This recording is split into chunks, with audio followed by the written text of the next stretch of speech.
আসসালামু আলাইকুম বন্ধুরা, কেমন আছেন সবাই? আশা করি সবাই ভালো আছেন, সুস্থ আছেন। আলহামদুলিল্লাহ আমরাও খুব ভালো আছি, সুস্থ আছি। সোনালী রান্নাঘর উইথ ভিলেজ ফুড চ্যানেলে আপনাদের প্রত্যেককে স্বাগত জানাই। আজকে আমি তৈরি করব আমেরিকান মাছের ডিমের বড়া রেসিপি। তো আমেরিকান মাছের ডিমের বড়া রেসিপি তৈরি করার জন্য এদিকে আমি ডিমটাকে সুন্দরভাবে পরিষ্কার করে নিয়েছি, দেখতেই পাচ্ছেন এখানে সুন্দরভাবে পরিষ্কার করে নিয়েছি। আর অনেকটা পরিমাণে ডিম আছে। নিয়েছি এখানে নিয়েছি একটা পোলট্রির ডিম, আর এখানে নিয়েছি টমেটোর কুচি। টমেটোটা অনেক ছোট ছোট করে নিয়েছি যাতে করে ডিমের মধ্যে দিলে একটা সুন্দর টেস্ট আসে, আর মানে কাঁচা কাঁচা ভাব না থাকে, তার জন্য কুচি কুচি করে নিয়েছি। আর এদিকে ধনে পাতাটাও কুচি করে নিয়েছি, লঙ্কা কুচি করে নিয়েছি, আর নিয়েছি পেঁয়াজ কুচি। এখন আমি এগুলোকে সবকে এই ডিমের মধ্যে দিব। তো একে একে আমি সবগুলো উপকরণ এই ডিমের মধ্যে দিব, দিয়ে ভালোভাবে হাত দিয়ে চটকে চটকে মাখিয়ে নিব। মাছের ডিমের বড়া অনেকেই হয়তো খেয়েছেন, কিন্তু ওকে কীভাবে খেয়েছেন জানি না। আমি যেভাবে বানাবো সেইভাবে যদি একদিন বানান তাহলে কিন্তু ফ্রেন্ড হয়ে যাবেন এই মাছের ডিমের বড়া। তো এইটা দেখতেই পাচ্ছেন আমি সব কিছু উপকরণ এর মধ্যে দিয়ে দিচ্ছি। আপনারা চাইলে কিন্তু এভাবে মাছের ডিমের বড়া তৈরি করে খেতে পারেন। আমি প্রায়ই বানাই, তো ভাবলাম আজকে আপনাদের সঙ্গে শেয়ার করি। সমস্ত উপকরণ কিন্তু আমি দিয়ে দিলাম, আর এই ডিম দিয়ে কিন্তু অনেকগুলো বড়া হবে। এখন আমি ডিমটা ভেঙে দিয়ে দিব এর মধ্যে। একা হাতে কাজ করতে অসুবিধা হয়, কিন্তু কিছু করার নাই, করতে হবেই।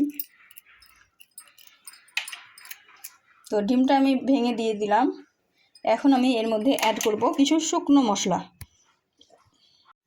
শুকনো মশলার মধ্যে দিচ্ছি জিরা ধনিয়ার পাউডার।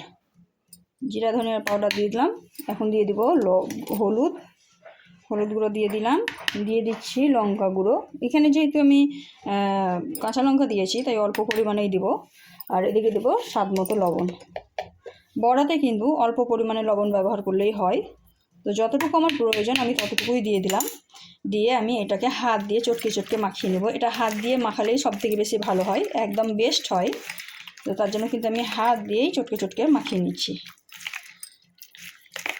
আপনারা চাইলে দুটো ডিম দিয়েও তৈরি করতে পারেন। আমি একটা ডিম দিয়ে করলাম, কারণ দুটো ডিম দিয়ে করলে পরিমাণটা বেশি হবে, কিন্তু ডিমের স্বাদটা বেশি আসবে, মানে পোলট্রির ডিমের স্বাদটা বেশি আসবে। আর এভাবে যদি একটা ডিম দিয়ে করেন তাহলে আপনার কোয়ান্টিটি একটু কম হলেও আপনার মাছের ডিমের স্বাদটা বেশি পাবেন।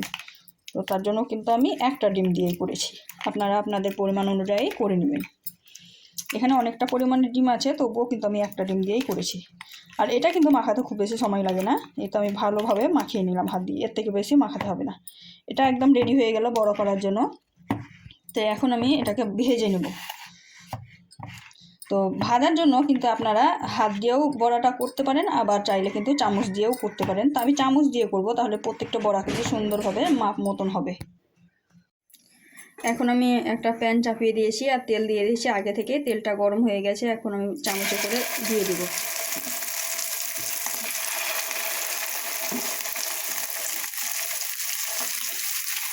একইভাবে প্রত্যেকটা বড়া আমি দিয়ে দিব, এতে করে একই সমান হবে, তার জন্য আমি চামচে করে দিচ্ছি।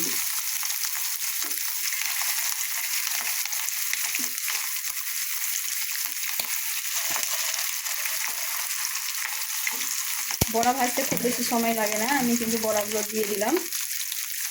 এখন আমি বড়াগুলোকে উল্টিয়ে দিব।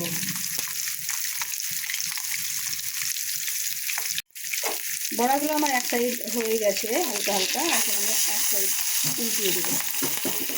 এভাবে উল্টিয়ে পাল্টিয়ে একটু কড়া করে ভেজে নেবো, তাহলে কিন্তু আমাদের মাছের ডিমের বড়া রেডি হয়ে যাবে।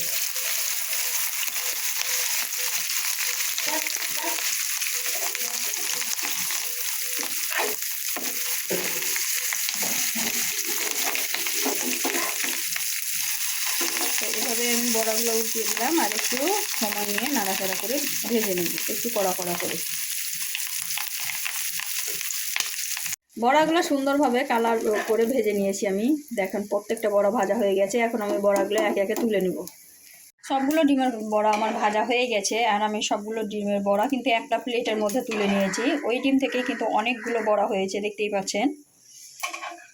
তো এইভাবে কিন্তু আপনারা ডিমের বড়া তৈরি করে নিতে পারেন। আজকের এই ভিডিওটা যদি ভালো লেগে থাকে অবশ্যই লাইক শেয়ার কমেন্ট করে দিবেন, আর এই ধরনেরই আরও নিত্য নতুন রেসিপি পাওয়ার জন্য আমার চ্যানেলটিকে সাবস্ক্রাইব করে দিবেন। আজকে এই পর্যন্ত, দেখা হবে এই ধরনেরই আরও নিত্য নতুন রেসিপি নিয়ে পরবর্তী ভিডিওতে। ততক্ষণ সবাই ভালো থাকবেন, সুস্থ থাকবেন, আর আমার জন্য একটু দোয়া করবেন। খোদা হাফিজ।